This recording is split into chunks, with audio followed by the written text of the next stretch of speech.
Joseph and Kenny. Now we are actually live on Okay, Facebook. we are live. Yes, if you could just help to share. Sure. Let me just Uh, try uh, to. you can just help me to share on Facebook so that more people can benefit from the information you have prepared today. I think I've actually, by the way, thank you so much for joining us. For those who are in the house, I have actually went through the slides. Very interesting. I think both Kenny and Joseph have actually done quite a bit of research. And today, you don't really just hear stories through real life war stories. Okay, you're actually going to get some hard facts and data. So basically, what we actually try and do here is giving you solid education. We are definitely not trying to sell anything. Okay, you can rest assured, end of the seminar, we are not it's good to buy this property. No, today we are just doing a pure sharing. Okay, we want to do this is because end of the day, we believe that investment, to do a proper investment, we all need to have the necessary knowledge, need to have the necessary education. If not, some of the investment can go wrong very easily, especially if you talk about overseas property investment. So that's why today I'm so glad to actually get Joseph and Kenny to come. Okay, you guys don't know how difficult to get Kenny to come out. So he is already like zen already. Zen. I'm so glad he's really come and share. Of course, I think he's going to share some stories later. Okay, gentlemen. Have you actually shared the post already? Good to go. Yeah. You need a bit more time. Yes, good to go. Yeah. Okay, and for those on Facebook, for those who just join us on Facebook, do us a favor. Okay, please help us to click on your share button so that more can benefit. Okay, so let's get started. Evening, everyone. Really, really thank you so much to join us this evening for the overseas property investment. So I'm actually Emin from Invest Coach. My vision is everybody makes sound investment decision.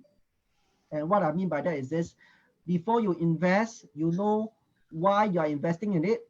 You know exactly how this investment is going to generate income or generate returns for you. Okay. For those who have attended my webinar before, you know that I'm not the little or no money down. I don't believe little or no money down or get rich quick. Yeah.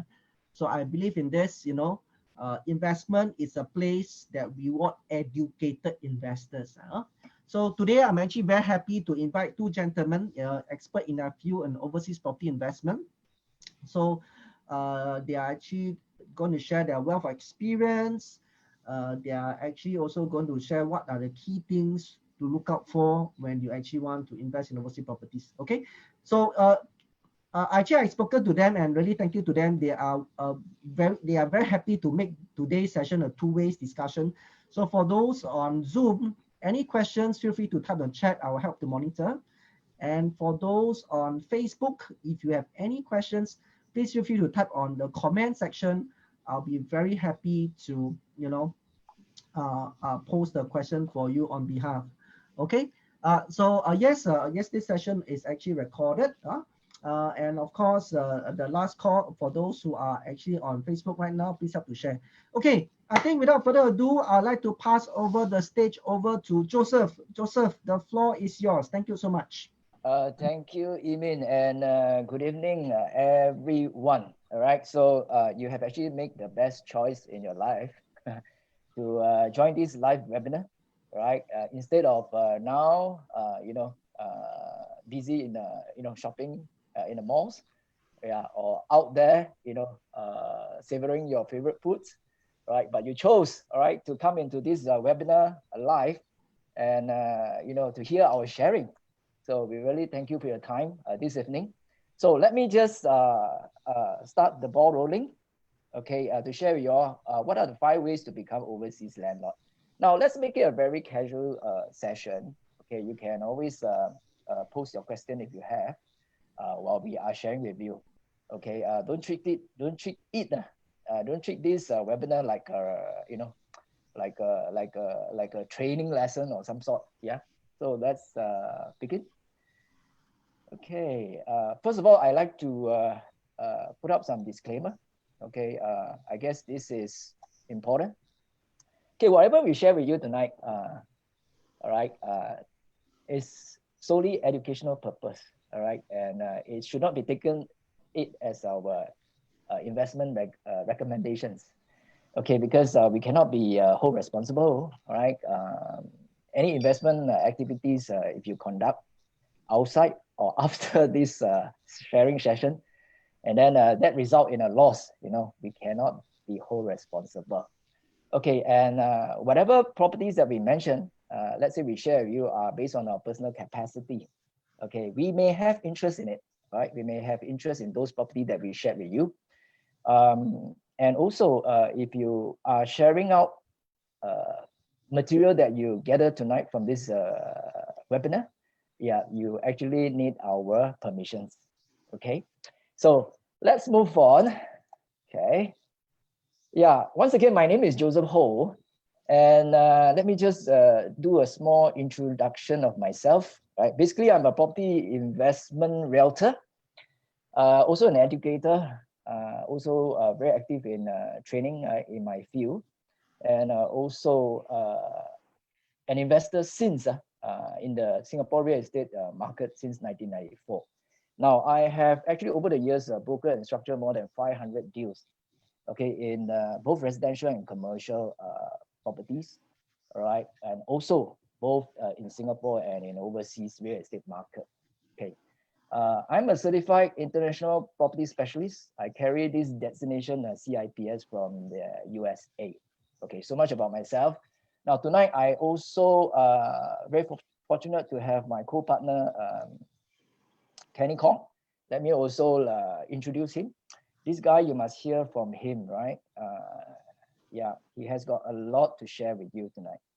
Okay, now Kenny is an engineer, all right, with 20 years experience, right, in the oil and gas industry. All right, during his heyday, all right, or during his active day, he basically oversaw operation planning and trading functions, all right, in his industry. And he is an experienced property investor. Okay, with investment in Asia, right? Today he has investment in Asia, Europe, and Australia. Okay, all right. So much about Kenny. Okay, what we will do is that we will start off by giving you a macro overview. Since tonight our topic is about overseas property, so Kenny will give you a macro overview, right, of the various countries that we have put together, and also to show you the trend, okay, the growth, all right, and the opportunity. Okay, so where are the opportunity? Okay, so let me just hand over the video time to Kenny. Right. Thank you, Joseph. Thank you, Joseph, for introducing me, and thank you, Amy, for bringing me to this session. Good evening, ladies and gentlemen. I'll just let me try to take control of the slides. Okay, hang on now. Yes, you are. Yeah, right. Thank you. Right. So first of all, the overseas investment, the big pictures. Now, economic growth gives an indication of the quality of living standards, and the strong growth will translate to an improvement in that living standard and the appreciation of the values of the product that makes up the economy. So can I maybe just get everyone to participate in the group chat? So my question is, what are the basic necessity in surviving or in living? So maybe just type in the group chat, what do you think is a basic necessity? Can be food, yes. Any other food? Shelter, yeah. So shelter would mean housing, yeah. Right. Yeah, water, food, yes. Right. Oh, don't be shy. Right. So we have food, shelter, right? So housing. Now, security. Yeah, security, definitely. Yeah. Now, when we invest in a product, let's say one of the basic necessity, housing, and in a growing economy, we are actually potentially growing the investment value over time. Now, if we just look at the chart, right? Now, of course, we are happy, we're glad that we are living in Singapore, very peaceful, very stable, very good economic growth. But also, the chart will also tell you that apart from Singapore, there are places outside of Singapore that gives good or even better economic growth. And so if we will also find these are potential chances or opportunities to put our money there in order to grow it, right? So this is one of the factor, the economic growth that we can consider when we select a investment, especially in overseas property. Next is the population growth. Now, population growth primarily, right, comes from two sources. One is the migratory population. So there will be people from other cities moving into the cities to work there, to make up some of the workforce, or from other countries going into that country to work.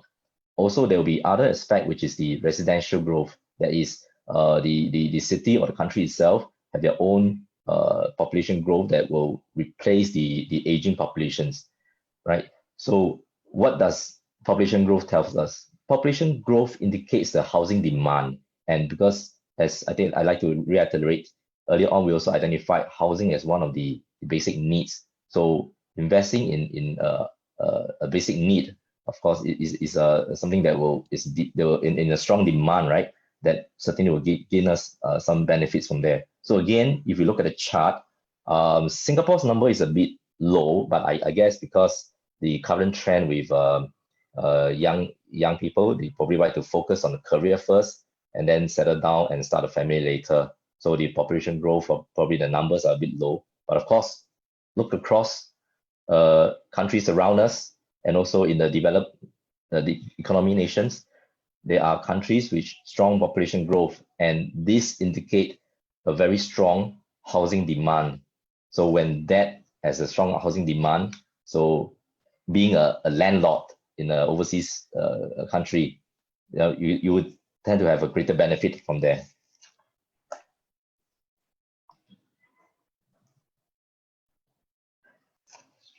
So price trends, what does price trends tells us? Right, price trends are basically the pricing data of housing over a time period. Now, we have put up here 5 years and 10 years pricing trends for housing price data for across the neighbor countries and some of the developed economies. Now, this data tells us the potential of the capital appreciation or observed capital appreciation trends that's going on. Now, as property investors, right, we will benefit in capital gain, but we need time to be on our side, and time has to be our ally.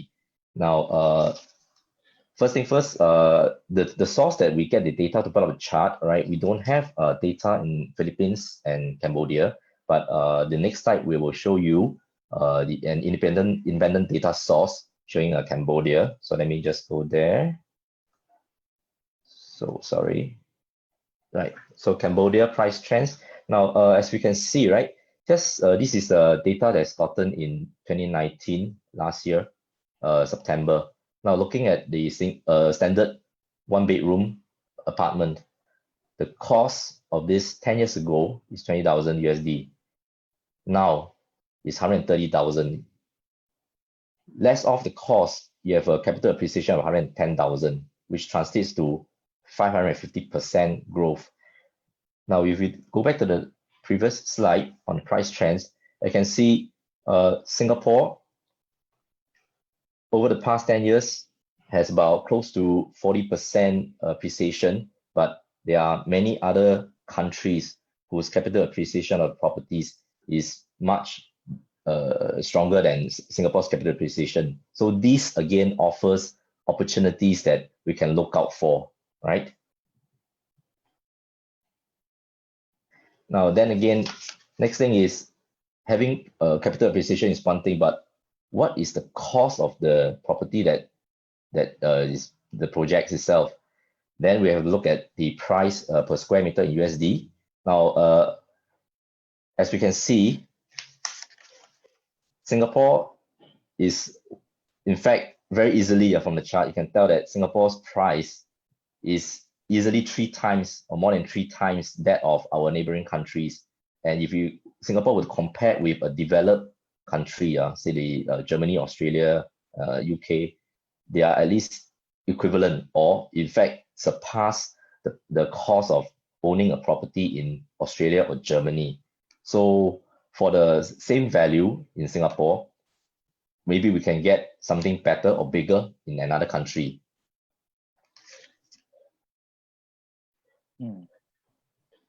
Rental yield. right? So as investors, when we invest in a product, of course, we are looking for return. And rental yield data give us a certain information and price trend on that. Now, why rental yield is important? When we buy overseas property or even for local investors, right? We will rely on gearing. Most of us will take up a mortgage loan to service our property, and that is a cost to us. There's outgoing. So what's incoming is the rental income, and that offsets the cost. So looking at the chart again, we can see across there are, apart from Singapore, there are many other opportunities that gives at least equivalent, if not better, returns compared to properties in Singapore. So for those of us who are looking to invest a second property, then overseas property is somewhere that you can consider. Now, I think up to this point, I think maybe I should pass the controls back to Joseph, who will share more on what are the various ways that can invest in overseas properties. Joseph, back to you. Oh, thank you. Thank you, Kenny. Yeah, a very good sharing. Right. Yeah, I remember the previous slide that you shared. Wow, Cambodia is a 5-time. Yes, 5.5 times. Trend on the price growth. Yeah, maybe for all of you that is hearing, joining us tonight, any one of you have actually got a property invested in Cambodia? If you have, maybe you can just type a 1 in the group chat. I wish I have. Then I'll invite my teacher. Okay, looks like nobody in tonight's webinar has actually owned properties in Cambodia. Okay, and anyway, Cambodia is a frontier country, right? Yeah. Yes, it's not a traditional market. I think most of us are more familiar with the traditional market in the developed countries like UK, Japan, Australia, New Zealand, or Right. some are like even Germany and so on and so forth. But Cambodia or the Southeast Asian nations, Cambodia, Vietnam, Philippines, is something that probably is a lack of exposure that we are not made known of such opportunities. So maybe Joseph, you could share with us more on that. Sure. Because all these frontier countries basically they are developing, right? They are just like Yes. what Singapore is in the past, right? For Yes. example, in the 80s, Yeah. or towards the 90s, correct? Yeah. Yes. So the economic of the country is actually the economy of the country, right? Is actually growing very fast. In terms of GDP, I can see from your slide. In terms of GDP, all these frontier countries they are about 7%. Yeah. On a Much more year-to-year. than the developed nations. Yes. So therefore, there are opportunity there, I suppose. Yes. Definitely. Yeah. Okay. Right. So right now I'll take control. Let me just continue. Okay. Tonight we are going to share a little bit on the 5 ways to become overseas landlord. Again, yeah. We just want to share with you our experiences. All right. Okay. Now, most of you, I believe, tonight, if you have joined us, if you are already an overseas property owner, you probably, have gotten your hands on owning a residential apartment. Okay, so if you have, already have invested in a residential apartment overseas, can you just type 1 in the chat room for us so that we can see, how many of you actually have owned a property overseas now?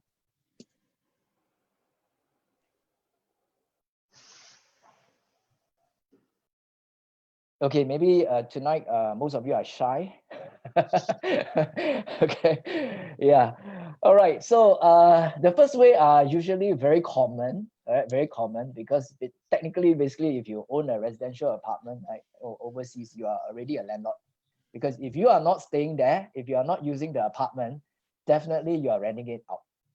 Okay. Yes. Either you're renting out as a whole unit, okay, or okay, Kenny, if you remember, we have someone of a friend that actually owned a apartment, all right, and then she purchased the apartment on the context that to prepare, all right, for the daughter to study. Oh, yes, yes. Right, remember, right? Yeah, yeah, correct, yeah. Yeah. Okay. So and then the best thing is that while purchasing the apartment 1-2 years ahead, right? Before the daughter was sent over to the country to study. Yeah, yeah. This owner actually rent out the apartment, collecting rentals. Okay, so when the daughter went over to study, and so provided the accommodation, all right, the apartment provided. Yes, correct, yes.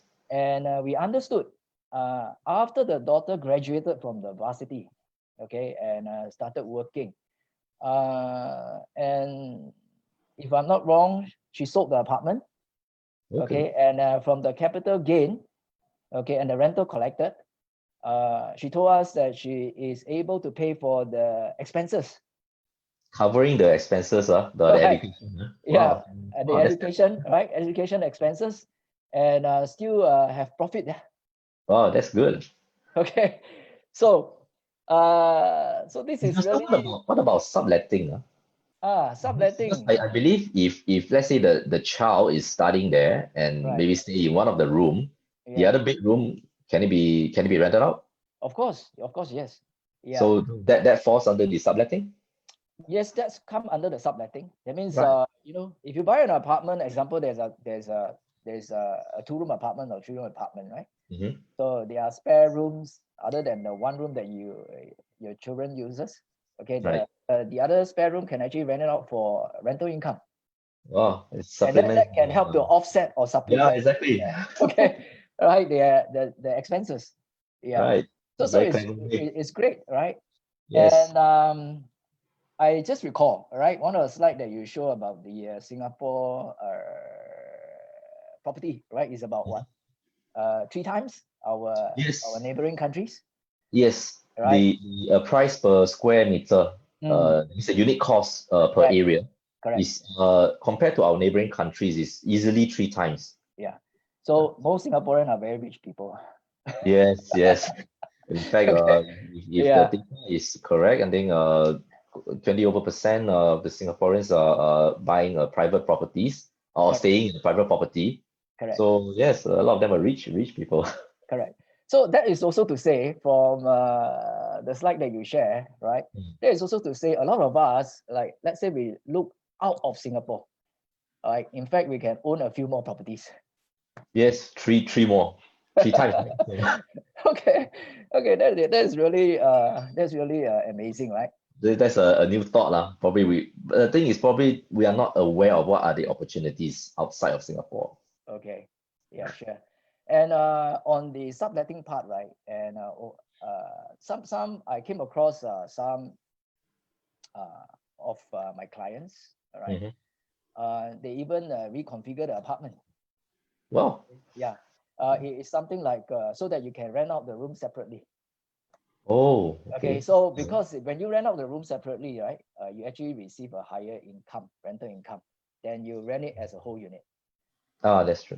Yeah. But of course, you know, these people, they have very reliable letting agents to help them manage the apartment.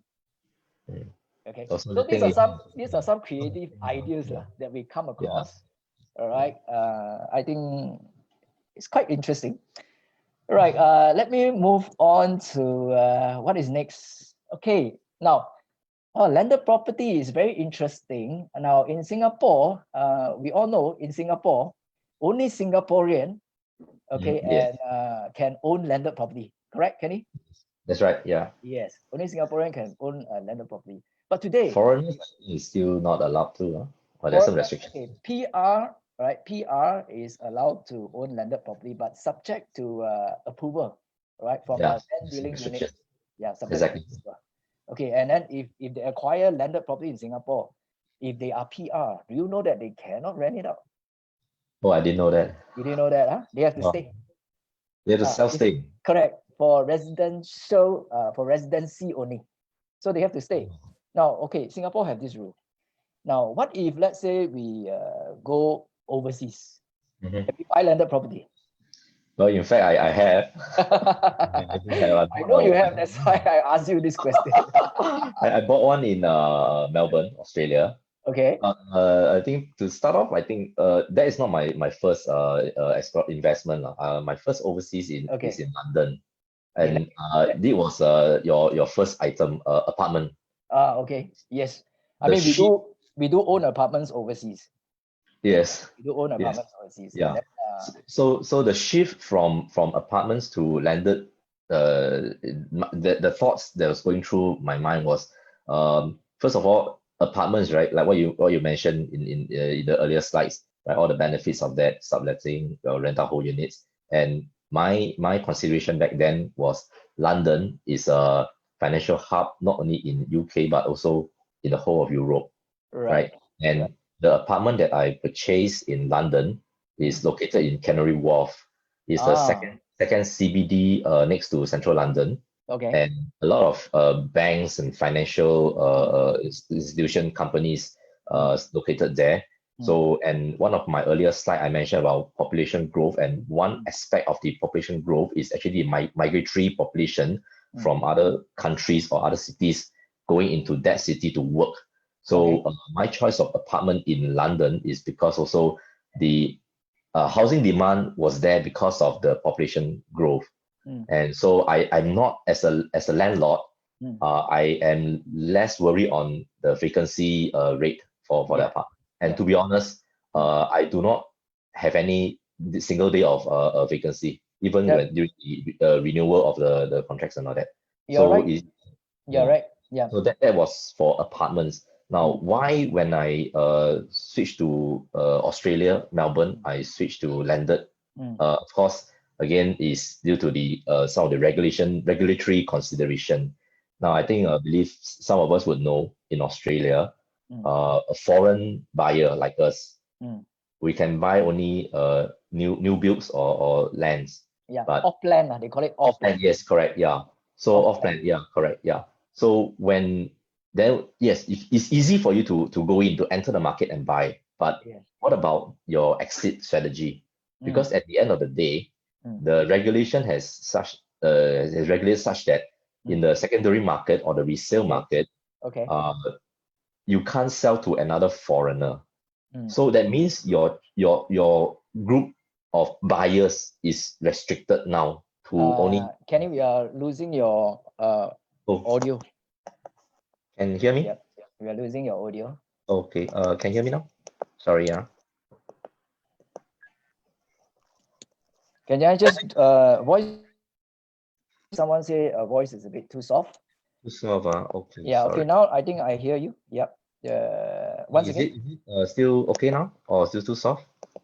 Is it okay? Can Maybe the audience can. Yep. Normal. Good. Okay. Good. Thanks. Thanks. Thank you. Thank you. Yep. Thank you. Thank you. I'll just continue. So in Australia, because of the regulations that they impose certain restrictions on foreign buyers in the secondary market, which is why my consideration is if I were to exit, it limits my choice.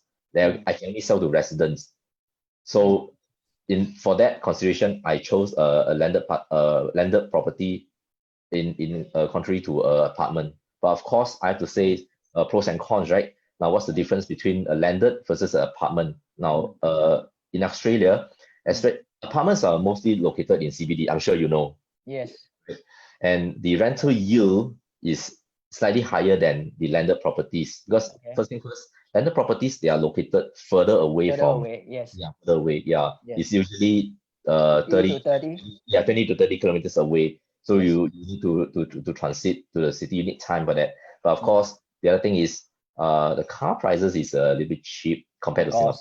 Yeah. Of course, Australia, Melbourne especially, their transportation network. I'm talking about the public network, the railway network. They're also expanding and building, right? So offsetting all these considerations, so I finally decided, okay, I will go for a landed property instead of an apartment. So that was my consideration then. Yeah. Okay, sure. Okay. Wow. Thanks so much for sharing. Yes. So we can also become a landlord by owning a landed properties, and this time you actually can own the landed properties in overseas. Okay, because like I mentioned earlier again, right? In Singapore, only Singaporean can buy landed, but in why? Because our government wants to control the land ownership, all right, the land ownership. So in some other countries, they have this control as well, but there are still a lot of countries that actually allow foreigners to own landed properties, okay? Because when we move out of Singapore, we are actually foreigners, right? Yes, exactly. So basically, we can also become the landlord of landed properties. So this is, we share with you the second way, which quite a number of, I would say, right? Quite a number of us does not know that we can actually buy landed properties in overseas. Hmm. Okay. Let's move on. Now, I'd like to bring in service apartment. Oh, this is something new. I'm new to this. All right, service Please tell us apartment. more. Yeah. Well, service apartment is okay. Maybe I can check with yeah, those who have joined us today. What are the service apartment or the branded service apartment? The brand that you come across? They are actually all over the world, including Singapore. If you know such a service apartment brand, maybe you can just type in the chat. Know any of them? Hear any of them? So you are those who manage and those who manage the service apartment, right? Yes, correct. Manage the service apartment, they are also the owner. Owners. Some they manage, some they are the owner as well. Right. Okay, maybe I can just help out a little bit. If you heard of this brand called the Escort Service Apartment, can you just type a 1 in the chat? How many of you heard of Escort Service Apartment? Oh yes, I thank you, Wenhan. Yes. Any others? Okay, now definitely there's more than a dozen of them. Okay, but these are the leading brand. So I sound them up so that you are familiar. And also some of you may have heard of Fraser, right? Fraser Service Apartment. Okay. Now, all these service apartment, can I ask you a question? Kenny, can we actually own a unit? I believe we can. Escort. I'm talking about Escort Service Apartment. Can we own a unit there? Well, that one I'm not too sure because I've that, yeah. Yeah. Okay, I think we can't. Oh, okay. We can't because they don't sell. All right, they don't sell the unit loose. Okay, so it's basically owned by. Anyway, we know Escort is actually owned by CapitaLand. Right. So how as an investor, how do we invest in such products? Yeah, very good questions. So how? We have to move overseas. Okay, so when we go overseas, all this opportunity opens up to us. Immediately, we can become landlord, right, of a service apartment. Now, and usually these service apartment, in my experience, they are actually managed by branded hospitality group, right? Example like Onyx. Yeah, Onyx is actually branded in Asia. Okay, they manage a lot of service apartment in both in Thailand, right, and in the frontier cities. Okay, some of you, if you travel to Bangkok, you probably have heard of Amari Hotels, Amari Service Apartment. Okay, these are all managed. Okay, these are all managed by Onyx. Okay, and what more? Very important is that most of the time now we are landlords before, right? We own apartments. Okay, so one of the things that we always look into it is because as a landlord, we are collecting rental. Yes. Yeah. Like your chart earlier, you mentioned collecting rentals means we are looking at rental yields, isn't it? Yes, correct. Yeah. Now, let's think back. How our yields performance is it very constant every year, or it does fluctuate? It will fluctuate over the years. Yeah, it will fluctuate over the years, right? But the good thing in the service apartment is that it's fixed guarantee return.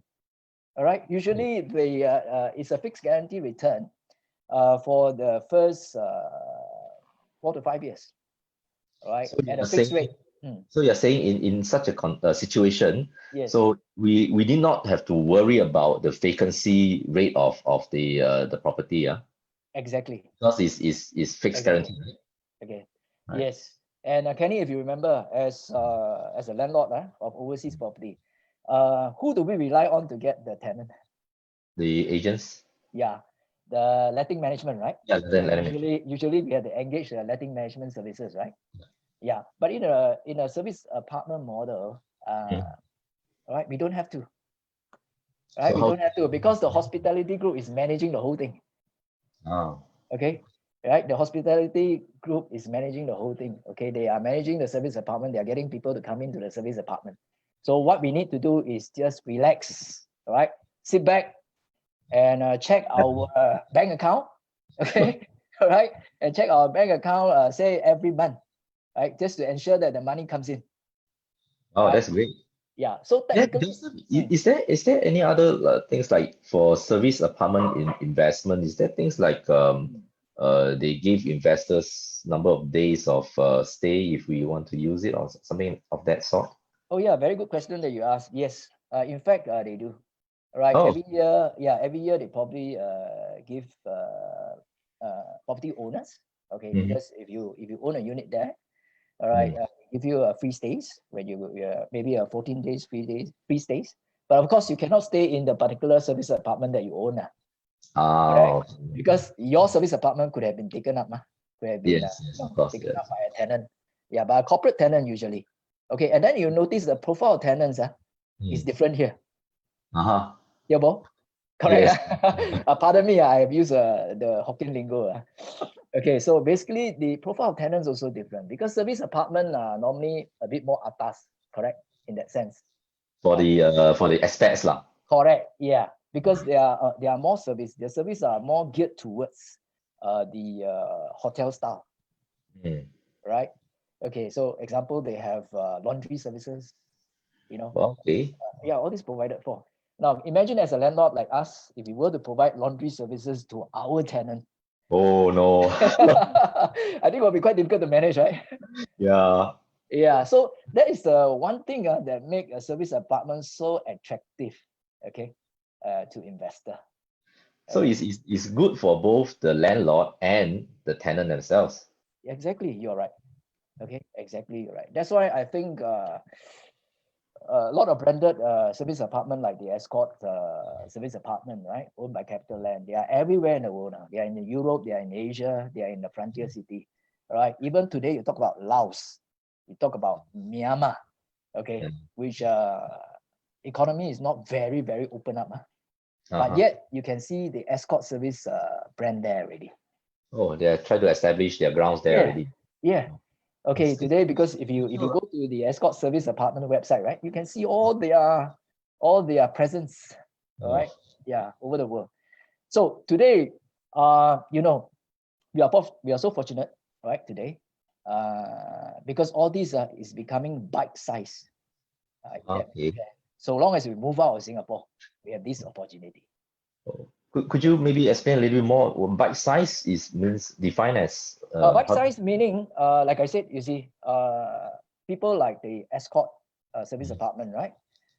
You need an owner of like CapitaLand to actually build. Okay, all right. Because we they can can't sell. afford it. We can't sell. We can't buy from them 1 unit, 2 units. Even you go and knock at their door, you hound at their office. You know, you beg them to sell you 1 unit. They also don't sell you. Yeah. Okay, so we don't have the opportunity to own, right? To even own one. Yeah. We step out of to the overseas, right? If we look broader, we actually can. So I see. opportunity is open up for us. And basically, I think to sum it up is, do you agree it's quite hassle-free? Oh, it definitely is. I mean, I don't have to worry about whether I don't need to chase my letting agents to give me update whether you have your market the unit or not. I just know at least for the first few years I'm getting money. That's good. Exactly. Okay. And then due to bite size, it's pretty scalable. Meaning what? We can easily own multiple properties at one time because we don't have to take care of so many letting management, right? Yeah, exactly. Okay. Now, other than service apartment, what else do you think? I think there's one question. What about next few years? Val, would you like to elaborate a little bit more? Okay, I understand what's Val's question. Don't worry. Val is actually asking for next few years. That means after the fixed rental guarantee period. I see. Right. Val, if this is what you are asking, can you put yes? Okay, thank you, Val. All right. Well, okay, I will share you more. Usually after the guarantee rental period, right? Then there will definitely be so you are the owner. So definitely there will be a what you call owner meeting with the service hospitality group. Okay, the service apartment so-called hospitality group that manage for you. Okay, then you all will sit down. Okay, and look into after. That means you probably can actually sign up another 5 years fixed rental guarantee, but all of you has to come to an agreement on the rate. Yeah, so same thing, right? You will sit down again and then and fix the rate for the next 4 to 5 years. Yeah, because its business is good for service apartment. Definitely the hospitality group who manage your service apartment will want to continue this business. Okay, otherwise we can change the hospitality group. All right, so these are some of the ways. Of course there are more than one model. All right, after the 5 years fixed GRR, okay, guarantee rental return. All right, I hope I have answered your question, Val. Okay. Right. So just now, okay, thank you. Okay, just now we mentioned about what others, right? So the fourth way, you can also become landlord of retail units. Kenny? Commercial properties. Yes. So we are not restricted to just residential apartment. Okay, landed properties, service apartment. Okay, now we have one more item on our platter, which is the retail shop. And all these retail shops we're talking about in shopping malls. Okay, maybe for those of us who are here tonight in Singapore, maybe you can let me know what are some of the malls that are managed by CapitaLand. Just key in one that you know. By CapitaLand or by CDL also can. No one? Plaza Singapura. Okay, Funan CapitaLand. Great. Bugis Junction. That's right. Thank you. Yes. Correct. Okay, you're right to say all this. Of course, there are many, many more. All right. Including Iron Orchard. Okay. Yeah, J-Cube. Yes. Thank you. All right. Now, all this, they are managed by a big developer behind, right? Or the big REITs behind, right? CapitaLand. Now, the next question I ask you is, can you buy a unit in Plaza Singapura? Can you own a unit in Funan CapitaLand? Can you own a unit in Bugis Junction? Can you own a shop unit? No? Okay, thank you, CY. I have a no. Nope, okay. Yes, all right. Most of the time we can't, right? Okay, Kenny. And yeah. But by now, right, if we step out of Singapore, you know that we can. Okay, well, that's again something new. Yeah, we can actually own shop unit now, all right, in shopping mall. And they are managed by branded retail mall manager, all right, same level, all right, as CapitaLand.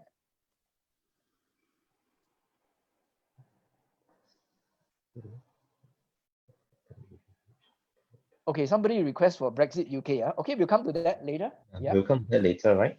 Yes, correct. Now, come back to the retails. Basically, they are all these shop units. Eventually, one is ready. Okay, it will be managed by a branded retail mall manager. Okay, one of such will be like example managed by CapitaLand. Okay, and you also receive same thing, right? We don't have to worry. We don't have to go and look for tenants ourselves, right? Through our experience. Okay, basically, we receive again fixed guarantee rental return. Okay. The retail mall manager will do all the putting in all the tenants and manage the entire mall. right? There's no maintenance we need to undertake. So end of the day, we just also sit back and collect fixed guarantee rental return. And this fixed guarantee return, Kenny, you know how long we get? I'm just guessing, what, 3 to 5 years maybe? Okay, for the retail shop, we have as high or as long as up to 10 years. 10 years. Yeah. Wow. Okay, right. And guess what is the return on our investment? Do we get like 6% at least? Yes, we do get 6%. All right. Wow. Up to 10%, right? It depends. 10%. Well, if it's a 10% return and there's a fixed guarantee period of 10 years, then essentially it's fully paid up already. Correct. And again, very important thing is that again, it's bite size, right? Yes. Yeah. We can own these shop units, not necessarily with big capital. Okay, in Singapore, even you are rich, you can't buy into you can't own a unit. We can't, yeah. Yeah, we can't own a unit in CapitaLand Mall. You can't. Okay. Yeah. So by moving overseas, like I said again, opportunity start to open up for us. Right. Okay. Maybe I have one more in my bag, right? Because I promised to share 5. So what do you think will be the last? Okay, someone asked about China property, yeah? Okay, talking about China property, thanks for reminding me that. This one I will share, okay, in my next the next property type I want to share. Okay. All right. He has got something. I have a story to tell about China. All right, Linda, I'll share that. Yep. Okay. So far we have covered residential apartments. Oh, now we are the fifth one, office units. Yes. Okay. Office unit, very interesting. Okay, so we can also become landlord for office unit. Okay. Again, Kenny, can I ask in Singapore? You know of Asia Square? Yes. Tower 1, Tower 2. Yeah, exactly. In the new Marina Bay financial district. Yeah. Okay. Are they? Can we buy a unit there? Office space? No. No, right. They are actually owned by big funds, right? Yes, exactly. Yeah. Yeah. So again, a lot of all this opportunity in Singapore is not open to us. Right. But if we are willing to go overseas, you see, now what we are doing is that we can have different property in our portfolio. Right. Right. So it becomes very holistic. Yes, it's spread out all the needs, yeah. Correct. And you see, most of these offices, like we talk about whether it's Suntec office or we talk about Asia Square, right? They are actually in the city center, correct? Yes. Yeah. So if we go overseas, what do you think? Are we able to get office unit in the city center? Overseas, well, I believe we have this opportunity open to us. I'm sure we can. Yeah. So basically it's the same, right? We can get. Can you imagine now it's also becoming bite size? Oh, this one as well. Yeah, we can actually. It's more affordable for investors like us, huh? Yes. And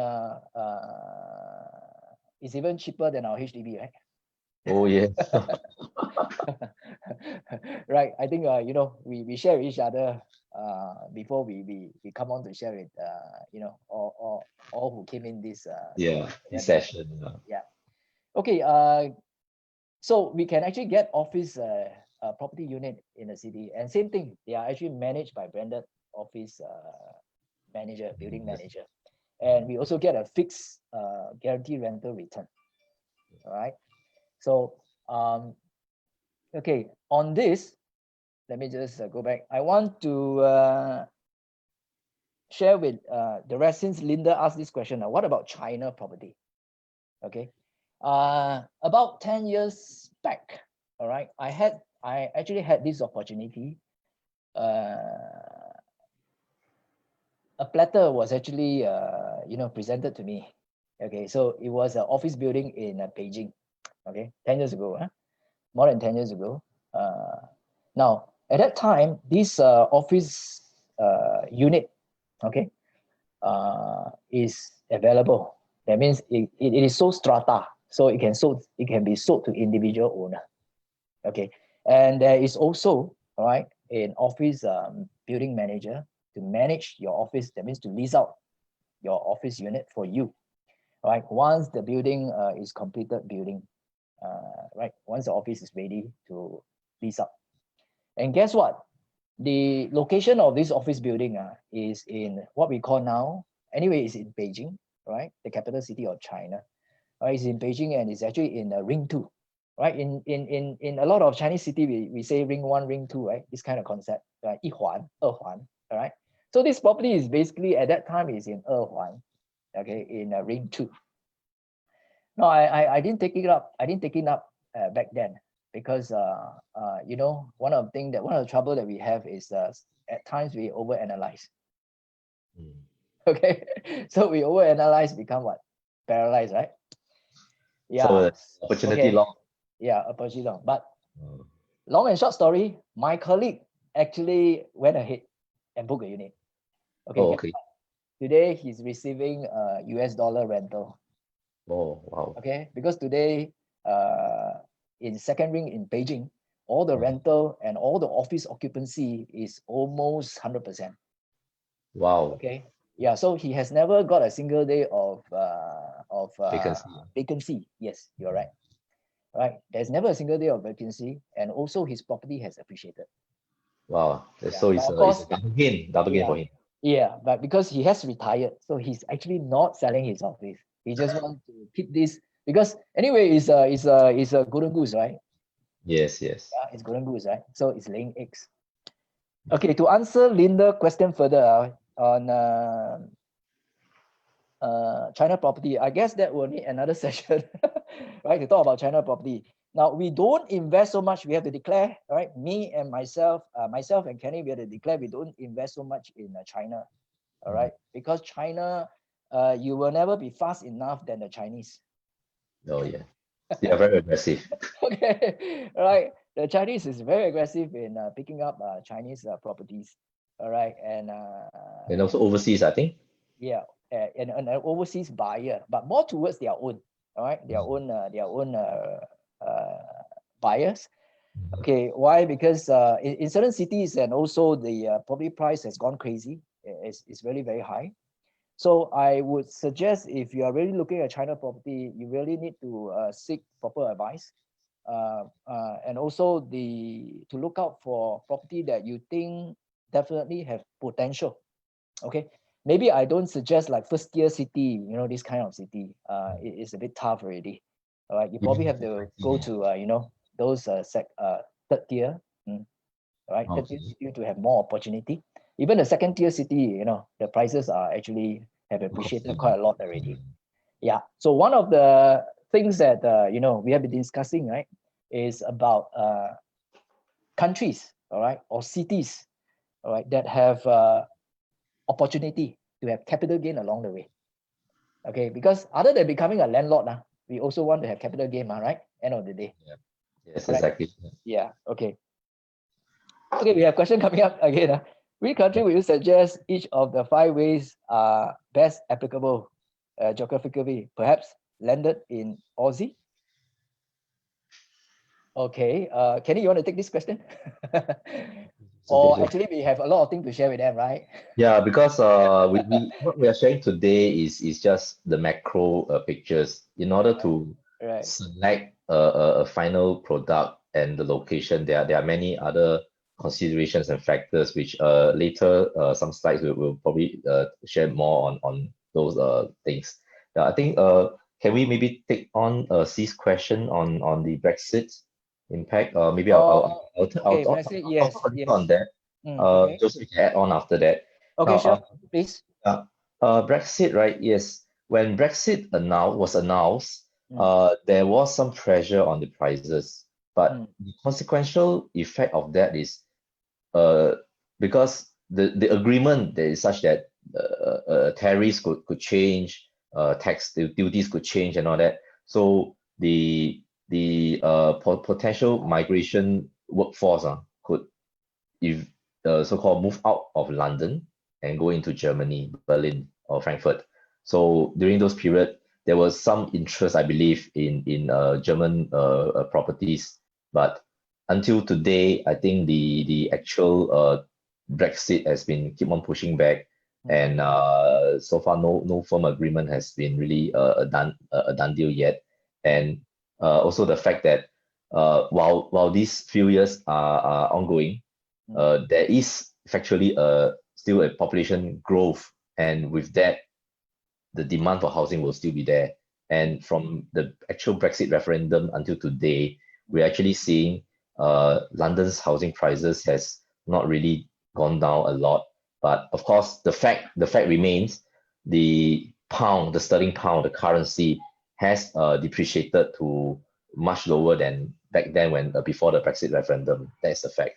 So for owners who wants to explore UK, well, the good thing is it's cheaper now. That's all I can say. Yes, I agree with you, Kenny. And okay, and also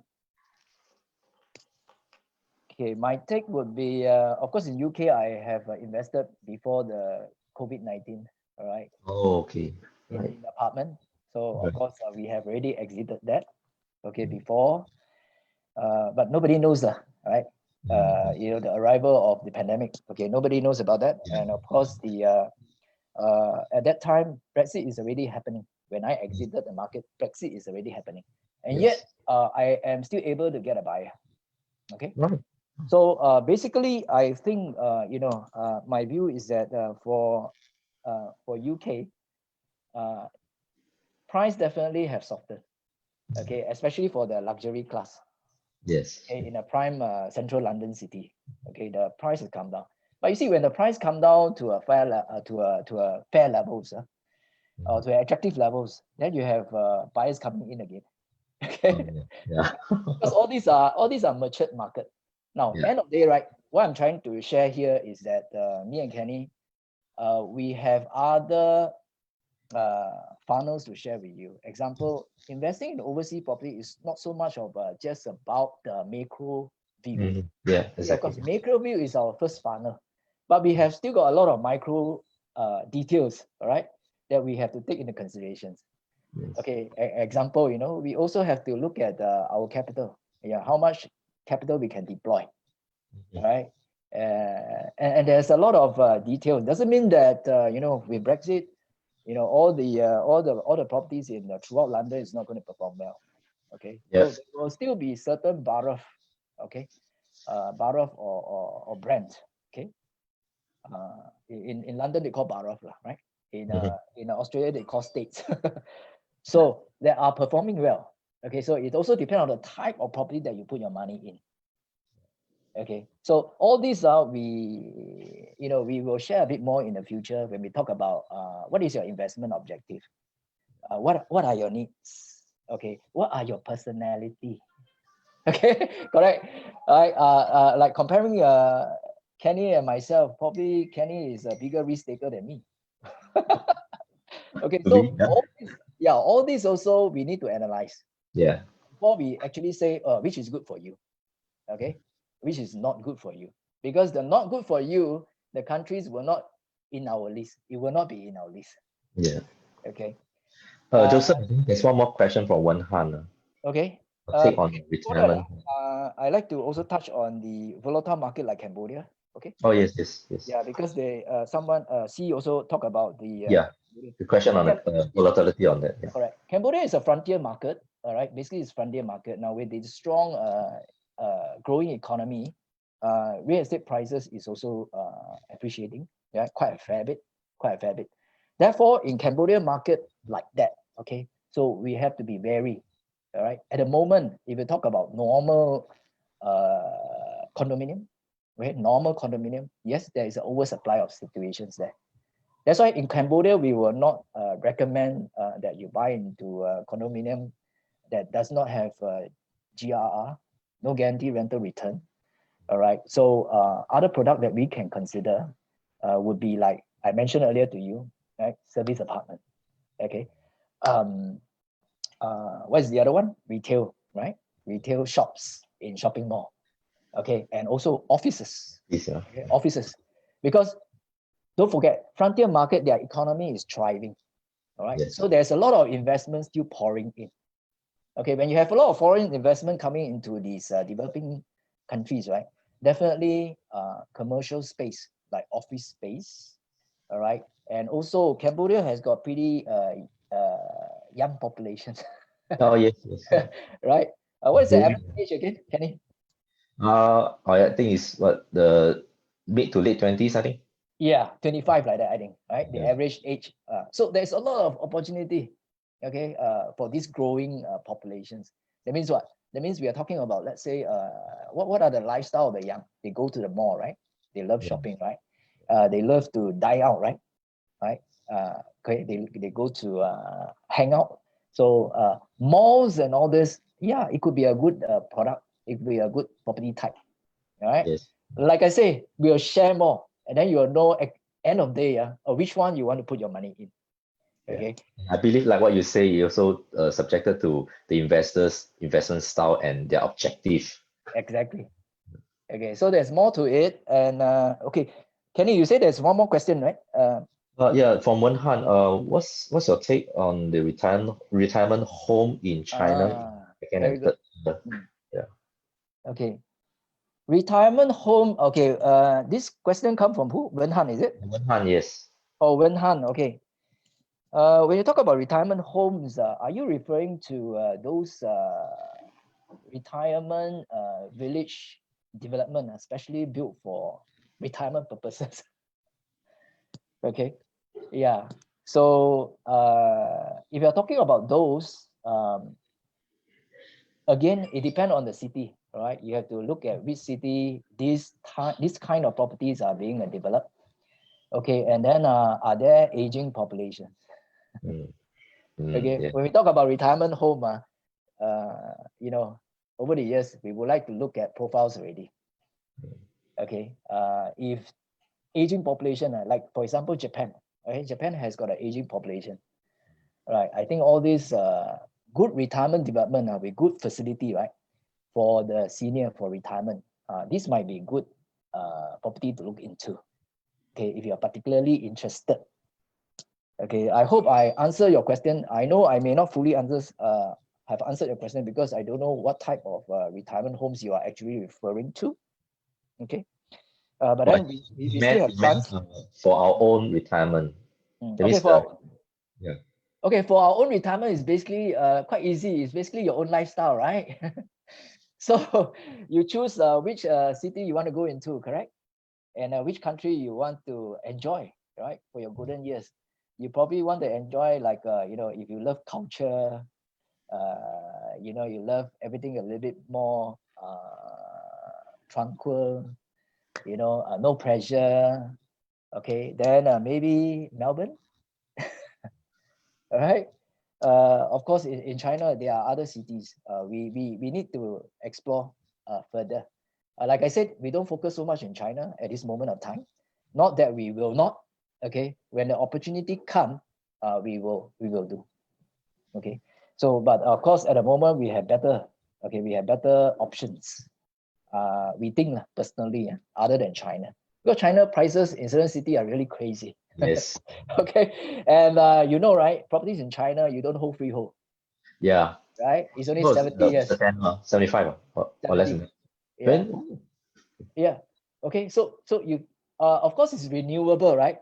But you never know because I shouldn't say that lah, huh? Because the system is really different. Yeah. Okay. So these are the things that you see from time to time we will bring out, right? From time to time we will bring out, we will share. Okay. What are the micro details that we look into? Yeah. Okay.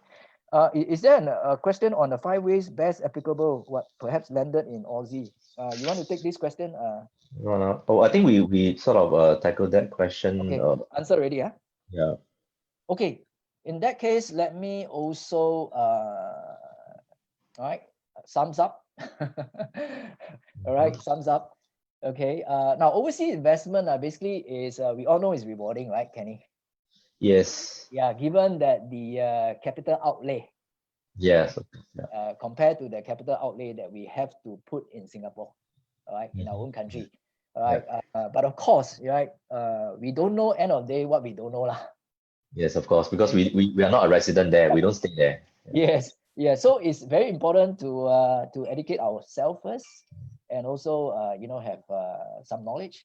Yes. Okay, and of course, if we can get expert advice, all right, before we actually invest overseas. I Yeah. think that's the whole purpose of this sharing about, right? We want to have this community of sharing, so that we can learn from each other. Okay. So that all of us can make an informed decision. Yes. The good news is that over the years and through our experience, we actually have formulated, not formulated, we actually have put together 7 funnels. All right, how we look at overseas investment. So how we choose a good property that fit our personality. Okay, yeah, our risk appetite. Okay, our capital. Okay, and our investment objective. Okay, like today, Kenny actually has given one takeaway already. All right, it's on the macro perspective. We still have 6 more, right? All right, Yeah, we still have 6 more applicable funnels, all right, to share with all of you. But this we will share in the future. All right. Example, there's a lot of things to look at the micro levels. Okay, like the the developer background, how to do due diligence. Okay, how to put in a checklist.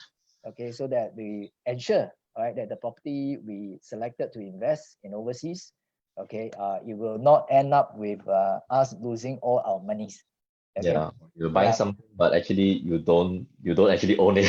You are right. Okay, you're right to say that. So these are very important. The example, the laws and the regulations, correct? Yeah. And also very important. Also, we have to know ourselves first. Okay, who we are.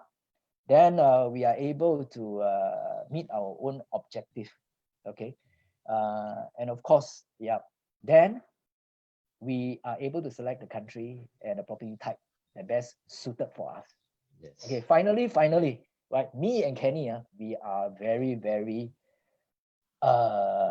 so-called risk adverse also lah. Though our appetite are huge, okay, but then we are also quite risk adverse. So end of day, very important also, we need to perform our due diligence. Okay, we need to do risk assessment. Okay, and of course, any type of property that we invest in, end of the day, we want to know also, what about after owning the property? Okay, who is going to rent the property? Who's gonna manage for us? Yeah, who's going to manage for us, and who is going to take care for us, right? Because we are in Singapore, our Yes. properties is in overseas. Yeah. Okay, so these are from time to time, these are the questions, all right, that will pop up. So we will share with you more, and we love to, right? This is our promise. We love to share with you more. So what we need you to do tonight is, okay, you can scan this QR code here. Give us your frank feedback, okay? Frank feedback, and there's also a link below. Okay, you can actually give us a feedback in the link and tell us how you find, what is your takeaway tonight, how you find our session. If there's any topics you want us to cover in the future, we love to do that also. And of course, pertaining to tonight, what we have shared, if you have any further questions, okay, you can actually connect us through our mobile or actually email us. All right, myself and Kenny, we will love to answer all your questions. Okay, and really, okay, we look forward to hear from you, and we look forward, okay, to our next sharing with all of you. Okay, so Yiming, you want to wrap up the whole thing? Sorry, Joseph, do we have more time? Because there's one more question. Sure. Please. Yeah. Sure. Yeah, so the question is, Mm. are service apartments or retail units or office units then less risk in the sense that there's lower but stable returns as compared to residential apartments and landed properties? Oh, Velcro, right? Oh, sorry, because earlier on I didn't see the question because it was actually below my screen. Yeah. Okay, no worry. So sorry about that. Let me come back again, because so that I make sure. Okay, let's answer Val question first, yeah? Yeah. Okay, our service apartment, retail, office, then less risk in the sense that there's a lower. Okay, in that sense, well, yes, I can say yes. Okay, because usually service apartment, all right, retail unit and office unit, if they are actually managed by reputable, I must say reputable, okay, whether it's okay, hospitality manager, okay, or mall manager, or office building manager, okay, if they have good track record and they are branded, normally I would say yes, it is safer and less risk. Like I say, hassle-free. You don't have to worry about you know, who will your next tenant be and what will your next rental be. You know, so this issue will be taken away. All right, this issue will be taken away, and you know that you will have a fixed income for a certain number of years. Okay, so yes, I deem that this is another, all right, another 3 ways that you can consider to become a landlord and hold on to such a property. All right, like I say, property investment is holistic. All right, we should have a good mixture. Okay, if you already have apartment, okay, the normal apartment, then the next thing that you may want to consider will be service apartment, office, or retail shops. Okay, on Wen Han, sorry, I take your question again on the retirement home in China. You're talking about second tier and third tier city, or even countryside, or in the southern part of China. All right, southern part of China, I know is nearer to us.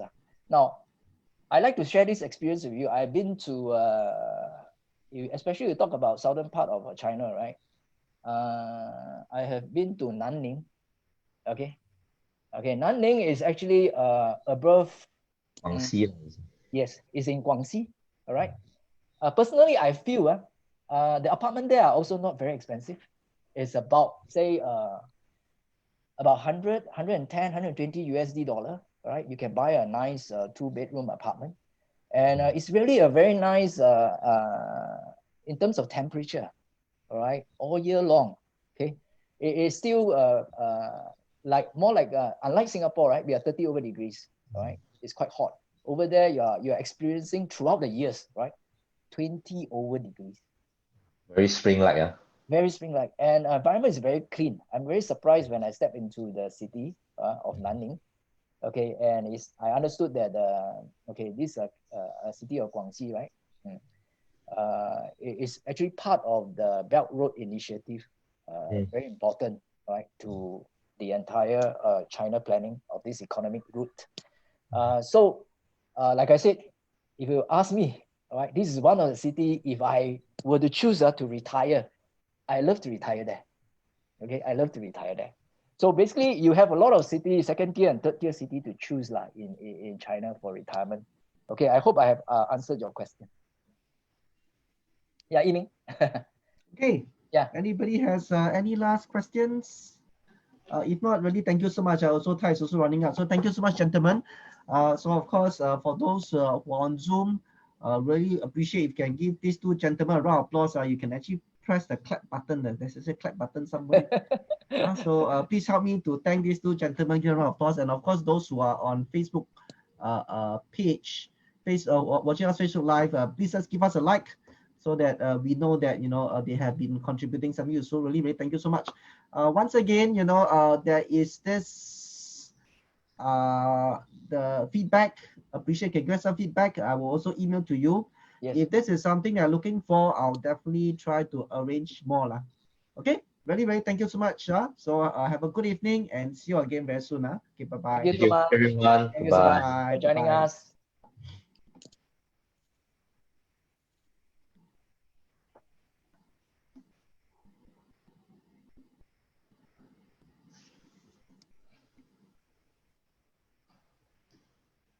Wow, we have somebody says, well, thank you, Val. I enjoyed the sharing and learns a lot. Okay, great. Thank you so much. Thanks. Yeah, thank you so much. I think we have some comments from the Facebook as well. Let me just take a look.